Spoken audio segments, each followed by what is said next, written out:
So I am Peter Parks. I live in the Overlook neighborhood. I'm actually on the board of Overlook Neighborhood Association. We have not made a decision to support this effort to stop the casing experiment, but I think we will. I'd like to talk to the experience that I've had and my former neighbor. She was in her 90s, lived right next door to us, and every day she would expect her mail at 3:30, and it came within 10 minutes of 3:30. And she knew the letter carriers, and they knew her. And if they did not see her, they would knock on her door and ask, "How, are you all right?"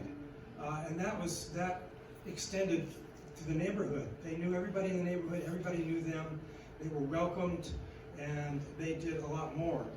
Another thing that happened was one of our letter carriers found some things on the street, like a backpack with things strewn around, found the name of the person, knew where they lived, and brought this stuff that had been stolen back to that person's house.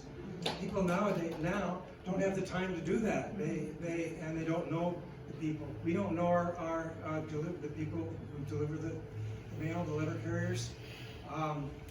I've heard 7:30 at night. Ours has been sometimes as late as 10 o'clock at night. That's in the dark. They wear headlamps so that they can see, and it's difficult to see.